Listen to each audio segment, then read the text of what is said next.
Greetings, everyone, and welcome to this roundtable discussion on Harrisburg's revitalization. It's much anticipated revitalization.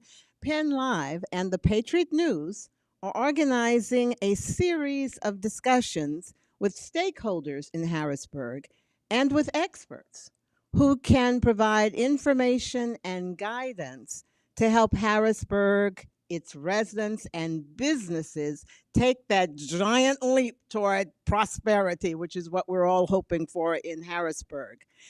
First, we want to thank the Foundation for Enhancing Communities, which we know is TFEC, for serving as a sponsor of these important roundtables to delve deeper into the issues facing Pennsylvania's capital city.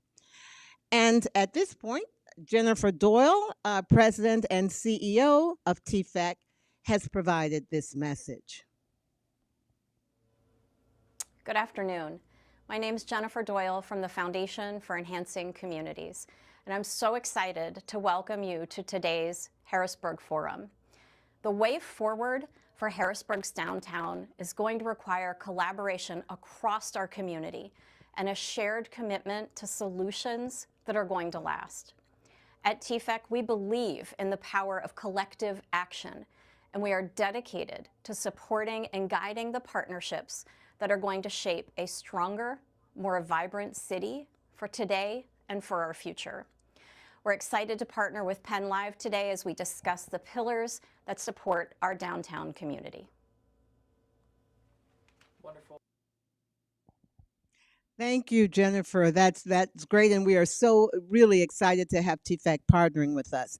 This roundtable series, as many of you know, grew out of the big discussion we had on August 18th at Harrisburg University, in which we featured several prominent community leaders. And we also heard from Gloria Martin Roberts, Director of the Building and Housing Development and Economic Development for the city of Harrisburg. And she met with us recently to let us know that she supported these discussions and wanted to make sure the city was a part of it. She represented Mayor Wanda Williams at that forum. But since that time, PennLive has been, I'll tell you, overwhelmed with calls and emails and texts from residents and people who just love the city. They may not even be living it anymore, but they really want to be a part of it. And they asked us to please keep the conversation going. They want this to continue. And so here we go. Today, in the first roundtable, we are welcoming businessmen and women who are vested in Harrisburg's success. We thank, first of all, Tech Centro in Midtown Harrisburg for providing the venue for today's discussion. And we are delighted that one of our speakers is Robert Torres, who's Executive Director of Tech Centro in Harrisburg and former Acting Secretary of State and also former Secretary of the Pennsylvania Department of Aging.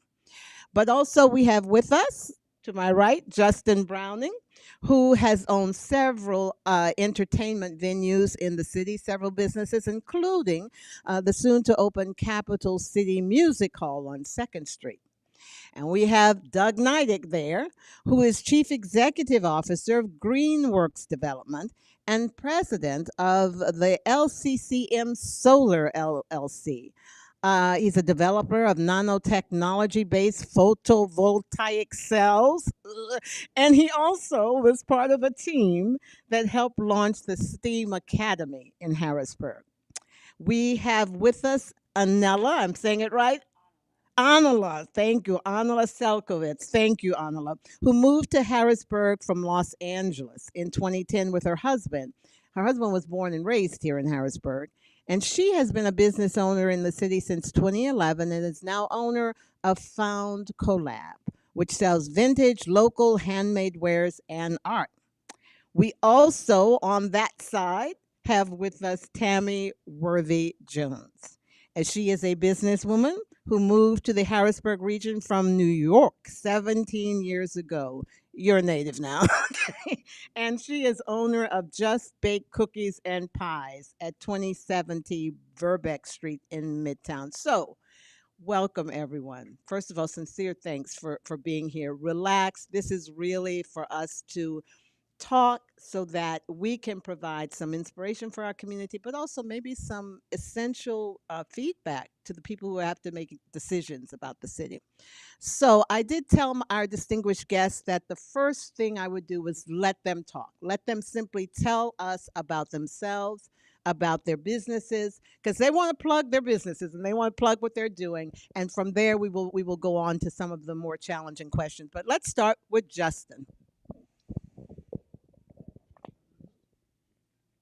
Just tell us about yourself, yes, and your business. My name is Justin Browning. I am a Harrisburg native. I've owned my own businesses in Harrisburg for about a decade now. Currently, we have JB Love Drafts Micropub, Nocturnal Nightclub, Sawyer's, and soon to be Capital City Music Hall on 2nd Street in Harrisburg's downtown. We're looking to revitalize the downtown entertainment district and dining districts to their former glory. Things have really taken a turn since COVID, and we're hoping to be a catalyst in changing that. Hi, my name is Anna Liselkowitz, and I co-own Found Collab on 3rd Street. It's part of Harristown's properties. We are closing in 2 weeks, so I feel like my voice is relatively relevant today. But I've had a vintage store in the city since 2013. They've all been collaborations. I've always had partners. And I would also like to see more things happening downtown so that it can be a little bit easier for businesses like mine, retail specifically, to sustain because it's not, it's been a challenge ever since I opened. So.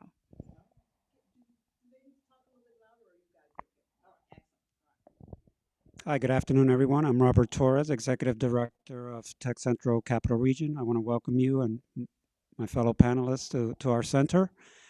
This center is less than a year old. We opened in October of last year and started offering adult basic education, including English as a second language.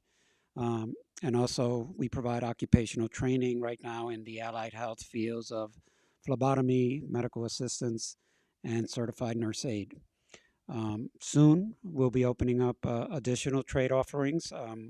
We've prepared the second floor here for instructional courses in HVAC, electrical, plumbing, and facilities maintenance. So what we're trying to do is working with employers, working with other organizations, is to really work holistically and comprehensively to support either unemployed or underemployed individuals or people that just need retraining so that we can match them up with the job opportunities that are here in central Pennsylvania and Harrisburg specifically. We've had great partners in Penn State Health and UPMC, and they're here supporting our efforts as well. Thanks. I'm Doug Neidich. I'm the CEO of GreenWorks Development, and GreenWorks Development has been doing revitalization in the Midtown area of Harrisburg since 2005. This is an urban revitalization effort that GreenWorks has been involved in for the last 20 years. We started doing redevelopment in this area 20 years ago with an emphasis on education and on renewable energy. And Tech Centro and the PA STEAM Academy that's across the street from the building we're in now, a K-8 charter school that I was one of the co-founders of 5 years ago. We're in our 5th year now with 440 students on our way to 720, and we are helping to change education in the city. So with Tech Centro doing its job training that it does very, very well here, and with a high-functioning K-8 charter school across the street, GreenWorks is trying to create an economic development engine for the city of Harrisburg. Hello, my name is Tammy Worthy Jones. I currently own Just Baked Cakes and Pies, no cookies. And so and so we opened in 2019, just before COVID. Um, we do custom cakes. We do custom cakes, pies, a variety of desserts. We do corporate parties, custom cakes, weddings, and birthdays.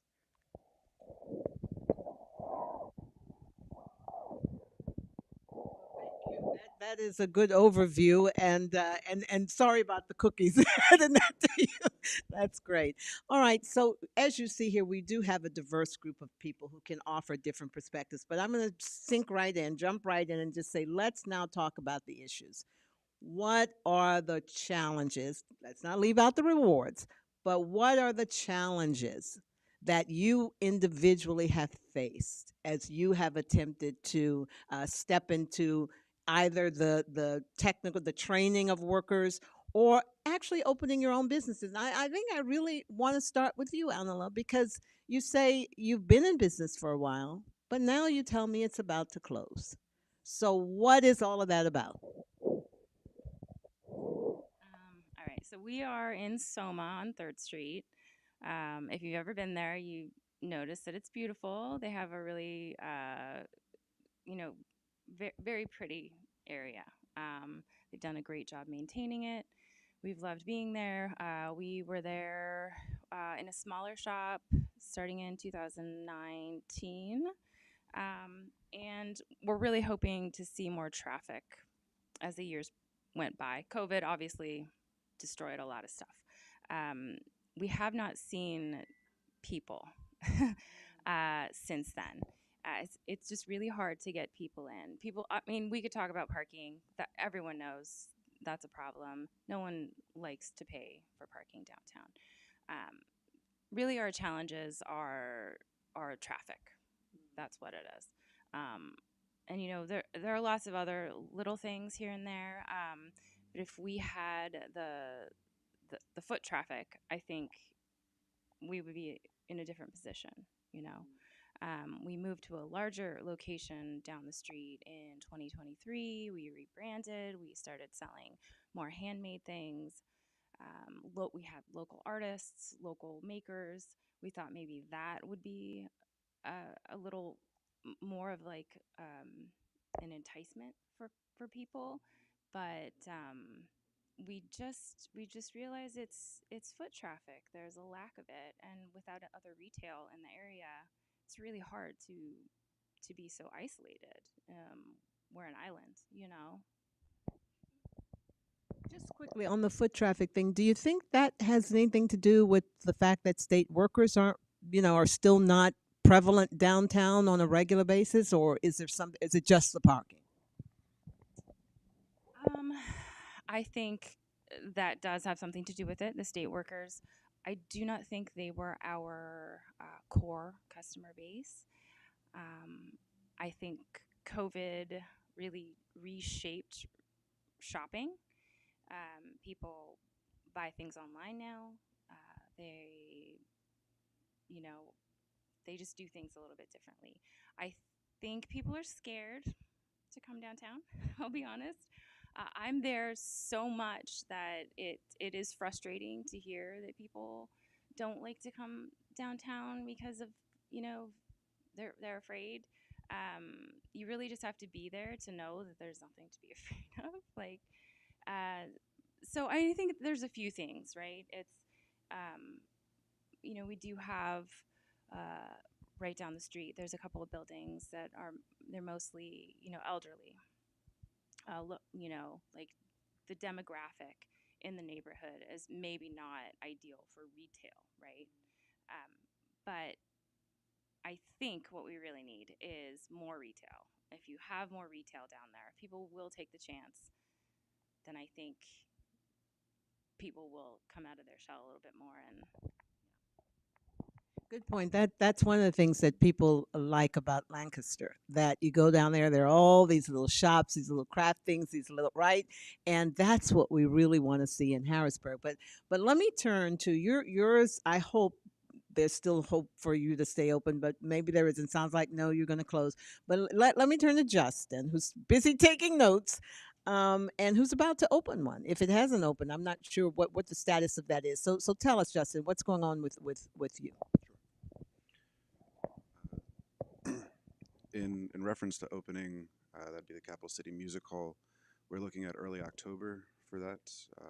We've had many delays, which is honestly the cost of doing business in Harrisburg. Things take a long time to move through City Hall.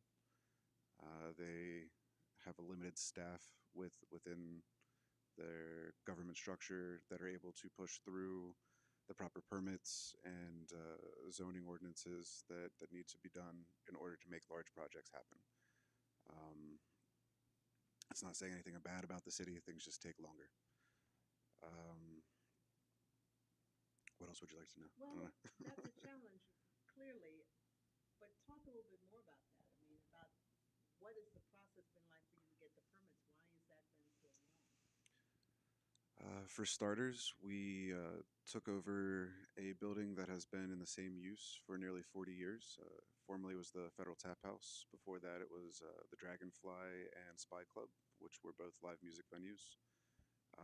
But due to new ownership and something to do with amusement tax, they required us to apply for a variance to operate under the same use for the building. So that took almost 60 days to go through. And then there's been other hangups with permitting and needing additional permits for things that are outside of the city's scope. The city doesn't have their own electrical inspectors, so you have to have a third party inspect electric, and then it has to go back to the city. There's a lot of back and forth for no reason. It is hard for large projects to go through, and it slows down things, and that affects timelines. And yeah, so we are definitely behind, but we are now looking at October for opening. All right, that's interesting, but it just hearing it, it sounds disturbing that the bureaucracy, perhaps what I'm hearing at City Hall, is perhaps an impediment. It may not be through any fault of theirs. There, as you say, there may not be enough staffing or whatever. But let me send it all the way down to the end there to let Tammy talk, because you're opening, just opening. Oh, okay. So let's pass.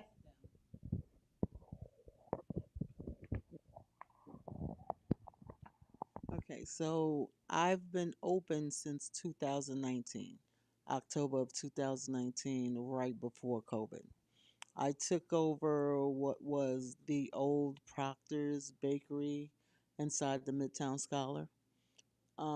So our problem has been, again, parking outside. A customer cannot walk in the bakery for 5 minutes without getting a ticket.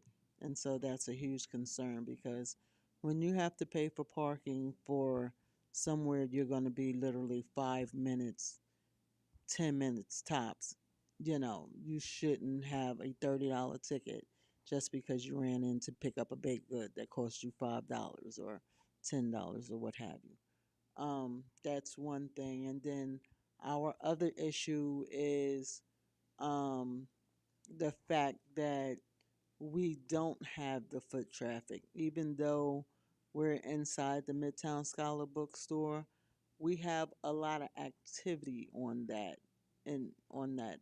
block. So since there's so much activity, like she said, people are scared to come in. I have people who sit on my steps and block traffic at times, and um, the people around there are really nice. This is a business, get up, don't sit there, what have you. But there's still those people who will sit there and, you know, sometimes cause problems, sometimes they just get up. Um, we have those problems. And then, I mean, there's problems with we're actually in competition with the market, and then there's another bakery that just opened up. So our problem would be with pricing because the market, we can't charge the same prices that the market is going to charge because it's not the same product. But we're totally, we keep bumping heads with them because of pricing. We have two totally different products. But because their prices could be sometimes, a third or half of what ours is, then that's a problem. So like her, every day I just think maybe I should close this down because I'm not getting the foot traffic like I was. I actually got more foot traffic during COVID than I get now. Because, I mean, we all remember the egg thing. You went from $15 for eggs, for 15 dozen to $86 for 15 dozen. So, it's that, and when you have to raise prices, the consumer doesn't like you to raise prices. So, it's like they don't go to the grocery store. They just ask you why your price is going up. And then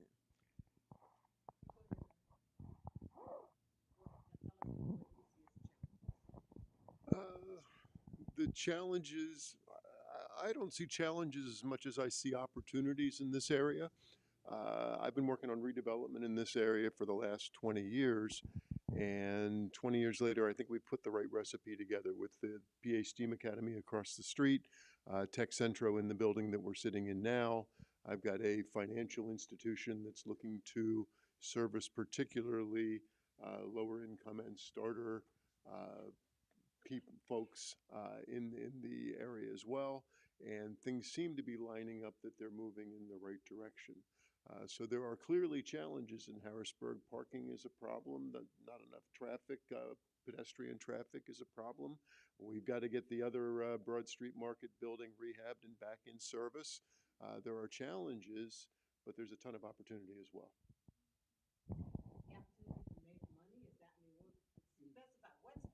The opportunity to build the city, the opportunity to fix problem. One of the things that I've been focused on over the last 20 years as GreenWorks Development has been that when I started the initiative here 20 years ago, and it still is the case, 25% of the city of Harrisburg is at or below the poverty level. Well, it's tough to grow a healthy city when 25% of its population is at or below the poverty level.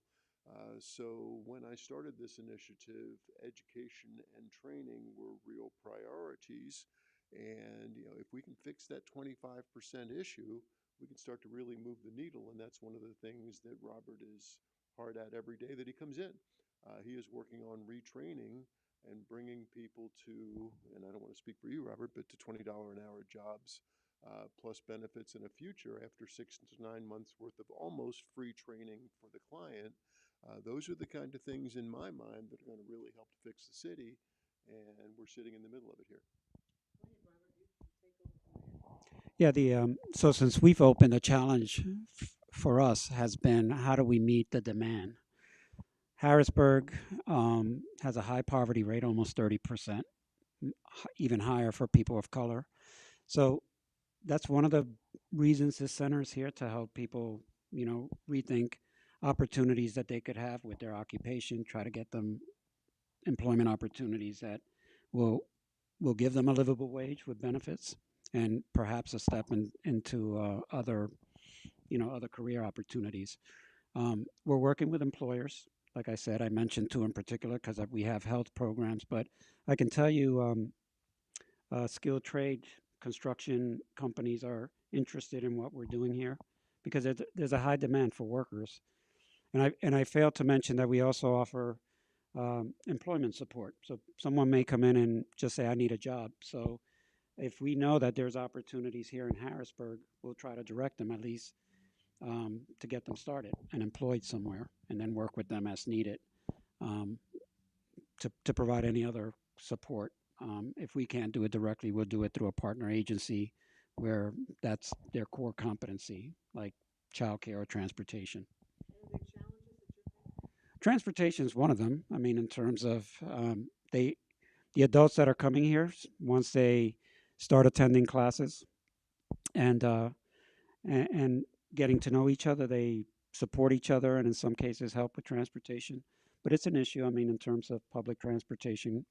But again, the people that have committed to the programs find a way, and if necessary, that's something that I can go to United Way and say, can you help this person? Recently, I paid for someone to get driver's education, and through the partnership with United Way, I'm able to seek reimbursement for that because we're helping to overcome barriers or limitations to employment. That's part of the relationship we have with United Way Road to Success program.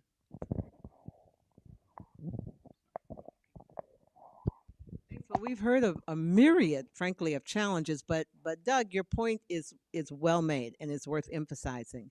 The opportunities are tremendous because it does sound to me like it's poised. I mean, to go up, to improve all of this stuff, which will reap benefits for our businesses. So, but here's the question. Did hear from the city, and they want to make sure they're part of the conversation. So one of the questions that I do want you each to address, and you've addressed it a little bit, Justin, is what role can government play, or is government, or has government played in business and job development? So, and I particularly think of Tech Central because I've just learned that state invested heavily in this. So maybe let's start with you again, talking about what role the state government, and then I'd like each one of you, just pass it, to talk about, did you get help from the city in addition to, from the county or from the state? Because we've heard about the problems, but has there been any assistance? So let's start with. So you're you're right. This center was started with help from a state line item appropriation. The state has supported workforce development, specifically Tech Centro, over the past 3 years. So there are centers that are modeled after Tech Centro Lancaster. We started this model 10 years ago. And Reading followed and developed a similar model. Lebanon, York, Harrisburg, and now Philadelphia, and actually the Wilkes-Barre area is looking at replicating the model with state support to get the centers up and running, to help with operational costs, with the understanding that each of the centers have to try to diversify funding, leverage what the state is providing, to seek private sector support, through corporations or philanthropy. The county has been supportive in terms of writing us letters of support. We're getting ready to put in a grant proposal for local share, the gaming grants. So they know we're here. The city knows we're here, and are working with us and being supportive. But financially, we have to stay on top of the community economic development grants or other grants like the gaming grant that come along to help support the center.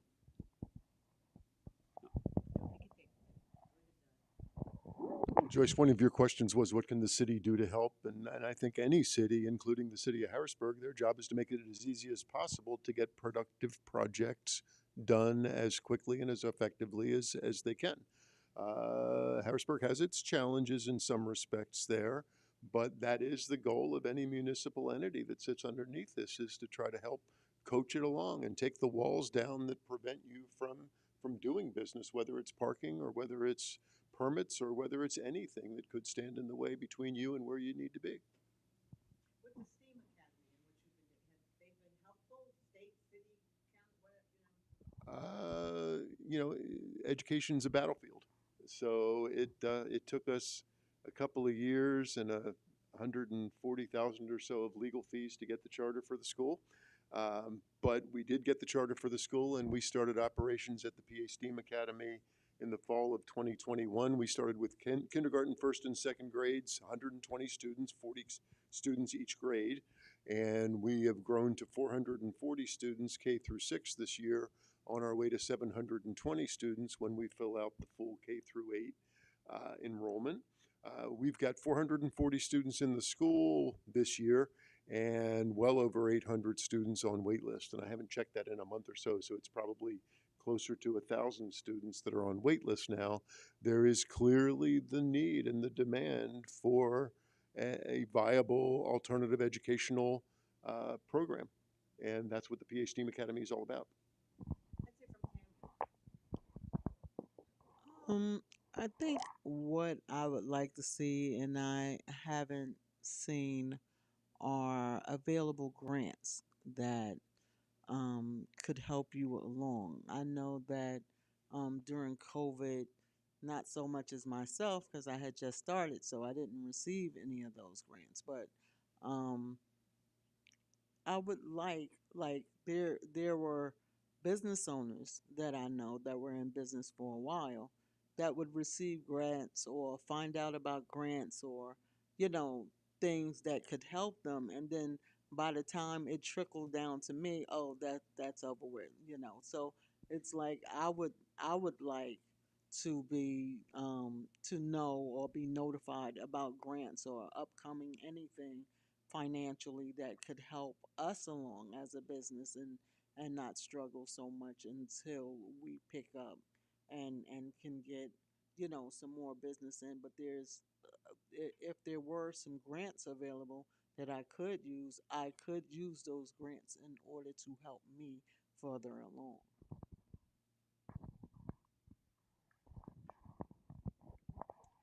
To your point, Tammy, communication, I think, is lacking a little bit with the city. That's one thing I would really appreciate is um, just a better way to find out about things. I'm going to give you an example. We had recently 2 private events on our block that shut the block down right in front of my store.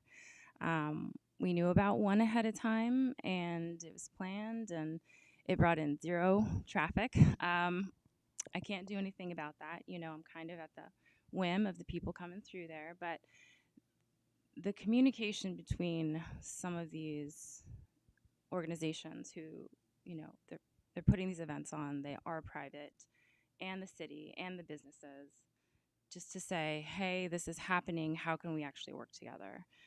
Another private event that I didn't know about until maybe 3 days beforehand shut my street down for a whole Saturday almost. And again, it's like I didn't know. There was no asking of, like, how can we work together. I, I'm curious to know who's kind of in charge of this sort of thing and how people talk and how people find out um, when things like that are going to happen. The grant situation too, there should be something in place, so that more people can have access to information like that. Um, that's my gripe is the lack of communication between the city and the businesses. Well, on that front, it seems like having regular postings, even on the website or social media or something, would that at least it would be up to you to check. But do you know if there's anything like that was available? No. No, I was given this information from Harristown. So apparently, when you block off a street, whatever, whoever owns the block or whoever's, if it's a company like Harristown, they'll let them know. But in some cases, they have no information as to what's even going to be happening there. So. Okay, so I'm hearing communications issues. Justin, what support have you gotten from any of the government entities?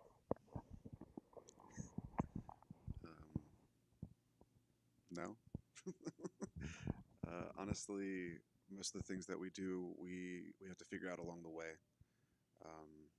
It would be lovely to see a streamlined process, even through the websites or social media, on how a new business can open in the city. Um, a lot of it has been trial and error over the last decade that I've been in ownership, and asking other owners for their opinions or advice on how to get through challenges. Um, the Harrisburg City website is not very forgiving. It doesn't really give you much information on how to start a new business or where to go to file things or what permits or licenses are required. Um, I have the benefit of hindsight now of having done this for several years, but in the beginning it can be very daunting. I can't imagine having opened just before COVID and trying to get through it, or having been here for almost 20 years and still not knowing anything that's going on in the city. Um, there's not a lot of dialogue from higher ups to people that are actually operating and working in the city. Um, so really, just streamlined processes that give you true 1, 2, 3, 4 of what to do, and open communication where you can actually go and talk to someone or be in contact with someone over the phone or an email that gets responded to. Um, it's definitely a communication issue. Well, it sounds like there should be a business concierge at the city.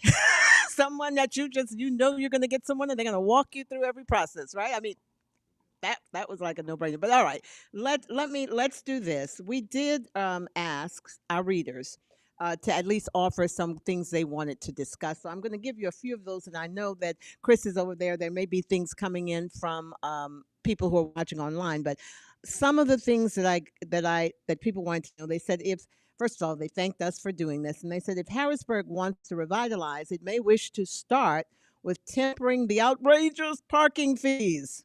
So this person goes on and on to really talk about Harrisburg loses because of the disincentive also to start or retain businesses. If someone wishes to engage in commerce with the Harrisburg firm, there is a cost since most businesses in Harrisburg's core don't have adequate parking and therefore a reason to shop elsewhere presents itself. So they go on and on with that, but parking costs are an impediment. Then next person thanks us and says, I would like to know. Well, I am writing regarding housing. Much discussion has taken place regarding affordable housing. They want to know what plans, if any, there are for senior housing. Many seniors live an active lifestyle and would like the benefits of living in a walkable community and also would like to enjoy the beauty of the riverfront. That's another issue. When I came here, I just fell in love with that river and I wanted a nice cafe that I could sit and have cappuccino and look at. But there's not much development of that beautiful, retail or otherwise. And so maybe we could talk about that. And then the other question that was, oh, well, yeah. When will you bring the school district to the table? You can develop and build lovely housing, but it's a two legged stool. If you don't get the schools to a place where parents see them as viable alternatives, young families will leave the city when their children start school. Those are the issues that come through. So we heard those. I don't know, Chris, if there's anything you want to yell out at us, or you can come over here and talk yourself. Okay. You want to give it to me? Okay. He says, not on camera. Okay. So Doug on Facebook says plan to develop vacant office space into housing like apartments, condos, etc. can allow the city a more permanent base of residents rather than rely on 9 to 5 workers. Okay, that's one of the questions. So you've heard this and that leads us into the question, yeah, we're doing good on time. About all these other issues: education, affordable housing, transportation, crime, right? And just some residents who just won't cooperate. They won't get off the stoop, right? To get out of the way. So I'm going to let each one of you, whoever wants to, I'll start at the end there with Tammy, to talk about these peripheral issues and how you see them impacting your own businesses, but in general, economic development and jobs in the city. So pass this down.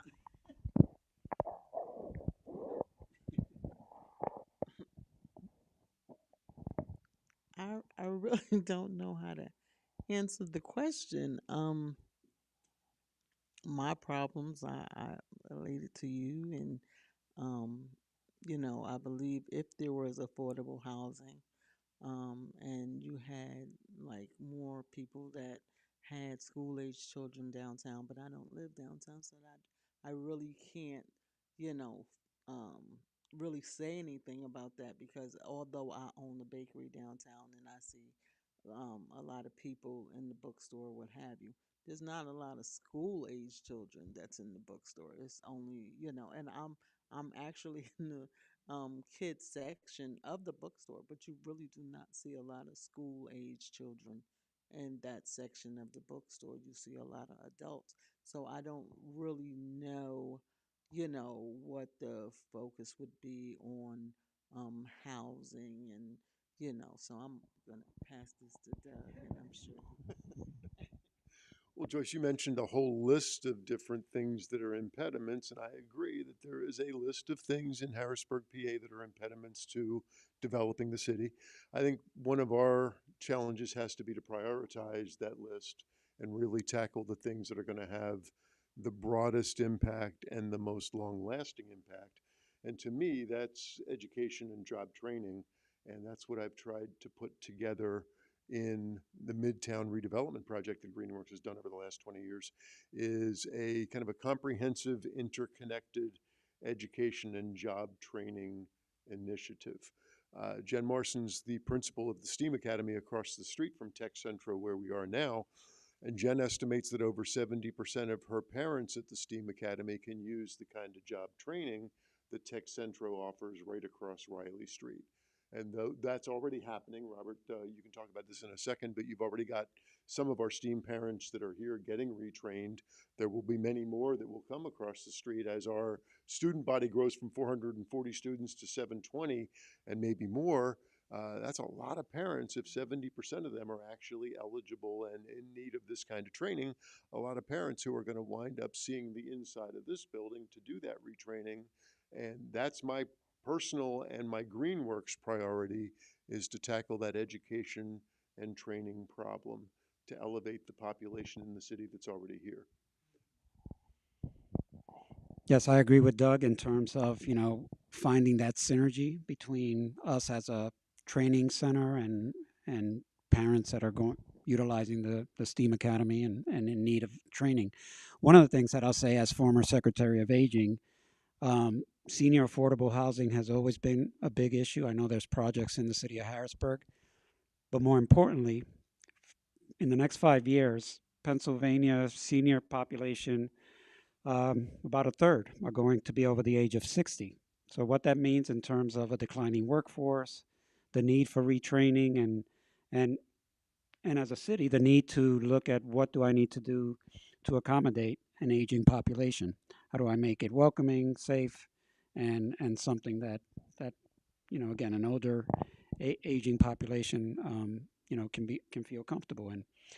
But from a workforce development standpoint, you have those issues with a lot of retirements coming up, needing to help businesses find the skilled labor that they need to continue. So our our point here has been to really collaborate and try to be in alignment with industry and the needs of the local needs, whether it's the adults that need the retraining, the businesses that are looking for the workers, and the emerging technologies or issues that we need to stay ahead of so that the the people we're helping can be competitive in the marketplace.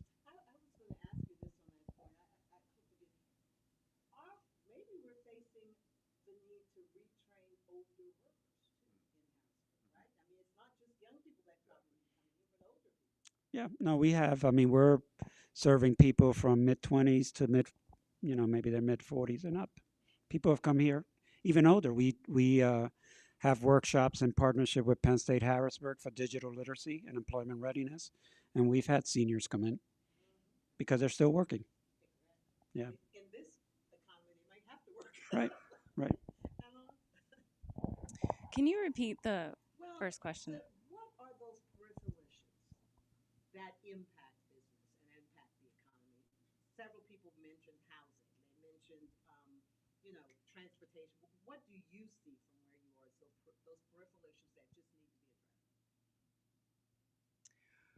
Um, well, specifically regarding downtown, I think one of the people who wrote in had mentioned creating an environment where you have walkability, right?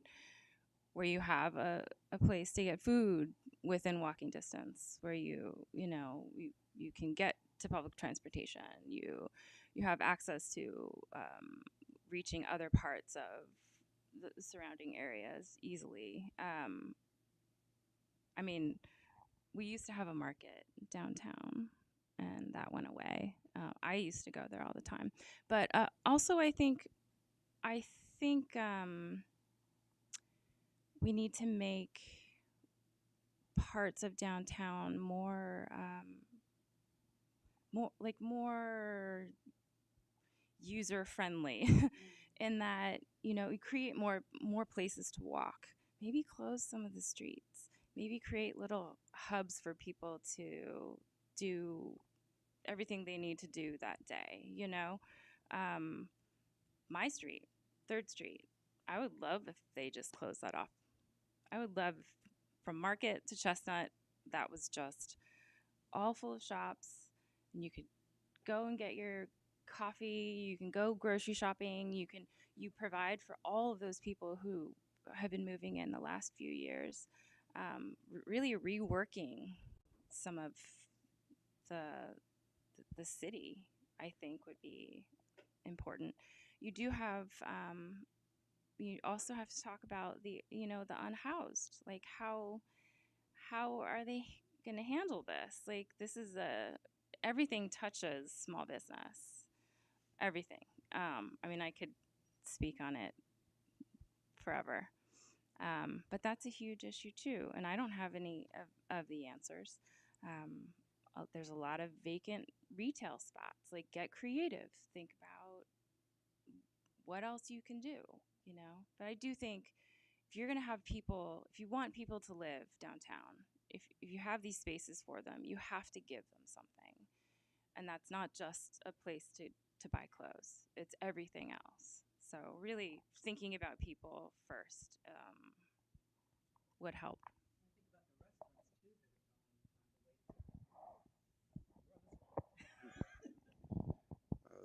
From a personal perspective, as a mostly evening or nighttime business owner, a lot of these questions don't pertain to me.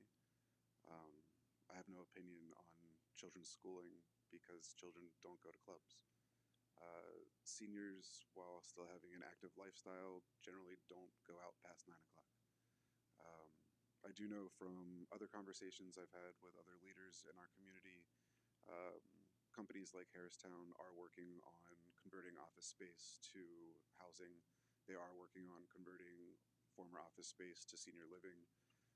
And these are all good things, but again, they don't really pertain to what I do. But Justin, clearly crime pertains to what you do. Sure. Clearly, people's impression of whether they're safe and will come to Harrisburg at 10 o'clock. So I absolutely agree with that. And Harrisburg, in many ways, has a bad perception issue. But media outlets help fuel that. Media outlets such as PennLive. Um, I would love to see more things in the news that are positive. There's not often anything online or in newspapers or media outlets that show positive things happening within Harrisburg because you don't get as many clicks or likes when it's not something bad. I think that's just the reality of the situation. So you're challenging us to do more about positive, but to be honest, you still got to report what is. You got to report the truth. I mean, you can't whitewash it. You got to tell it like it is. So, but at the same time, you can't ignore all of the positive things, which is what this is about. You've been talking about some positive things, but there are a lot of negatives. Yeah, Doug is feeling the urge. Joyce, I was going to say that I've done talks around education over the last 10 or 15 years when folks have asked me to do that. And one of the things that I had come to do was to ask the group to give me any problem in a city, and in 3 steps or less, I'll track that problem back to a problem of education. And I really believe that that's the case. I think that if we can fix our education issues in the city, that we can fix a whole lot of other problems in the course of doing that.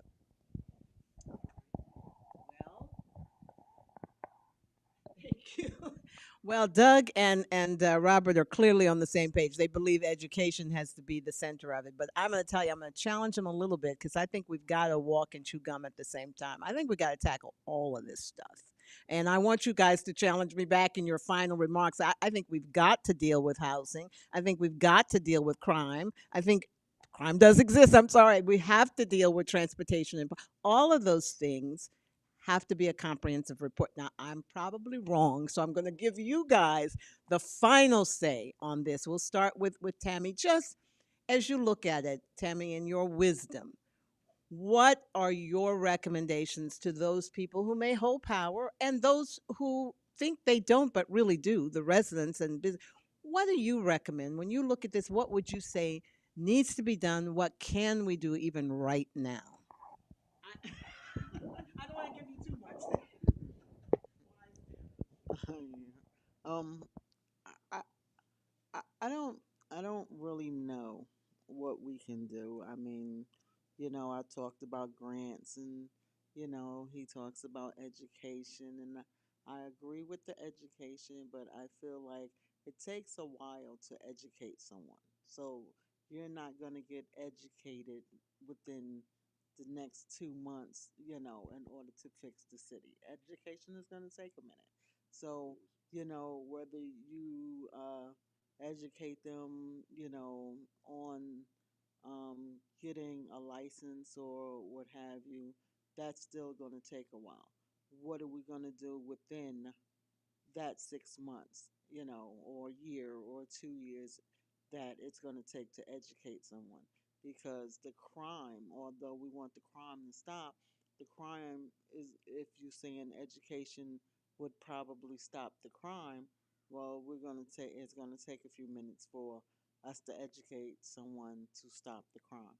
If if we're going to say, okay, well, education, if you give them the education, then they're going to be able to afford a better job, and the better job is going to be able to have the businesses, expand, because now people are shopping because they have more money because they're educated and have better jobs. Well, that's going to take a minute. So to me, it's what can we do right now, you know. One of the things that I've had thoughts on for quite a while I've been doing Midtown redevelopment over the last 20 years is the opportunity to put maybe an electric trolley in place, just a transportation trolley that would run up and down 3rd Street from Midtown or maybe uptown down to the hospital, and that would make 5 or 6 stops along the way that would be free to get on and off of. That would be something that would bridge Forster Street, which is the 6-lane boulevard that was created in the 1950s that kind of separated the city. It broke the city in half. Everything Capital District and downtown is really pedestrian separated from anything north of Forster, Midtown, and Uptown. If you put a trolley in place, an electric bus really, but let it open to the public, that would just run up and down 5 or 6 stops between downtown, the Capital District, Midtown, maybe Uptown, you could solve a lot of parking issues. You could solve a lot of transportation issues. You could connect a city that right now is broken in half north to south and put it back together and solve a lot of problems for shops and a lot of problems for people and a lot of problems for housing and parking and everything else. That's the only quick fix I can throw on the table, Joyce. So again, I think this model. One of the reasons that I support Tech Centro and the model that it's based on is we're not trying to be everything to everyone, right? We have employers that we're trying to align ourselves with so that um, as we're training people, they're getting jobs. When we open up the skilled trades, you'll have plumbing, HVAC, electromechanical. These are jobs that people can start businesses, but those people still need to be mentored. And starting a business, as you've heard, is not always easy, and maintaining a business. So I think it's going to be important to encourage entrepreneurship, business ownership, but make sure that the people are as prepared as they can be to meet the demands so that they don't fail, in a short period of time. Um, and I would encourage people to go to the Department of Community and Economic Development at the state level, because they do have on their website a one-stop shop for people trying to start businesses in Pennsylvania. So use them as a resource, as a starting point, and then build from there. But really trying to meet the needs of Harrisburg, Dauphin County, central Pennsylvania residents, um, in partnership with employers, community-based organizations, and training centers like us, I think would help.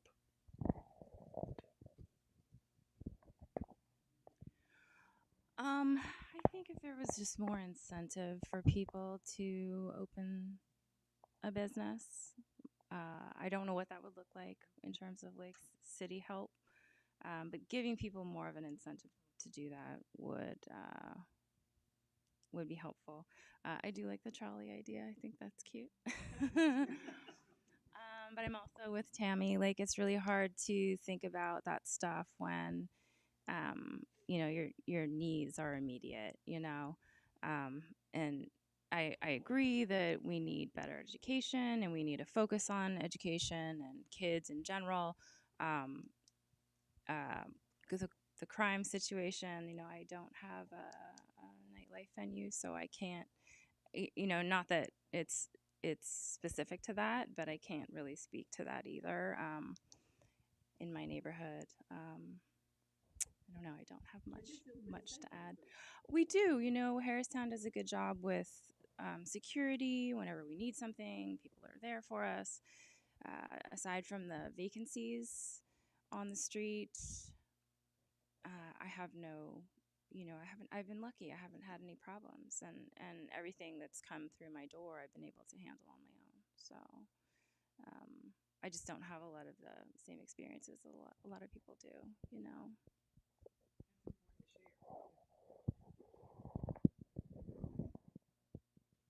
I don't see an immediate way to fix things. Our goal with CCMH or Capital City Music Hall is to revitalize. And it's not just our own businesses.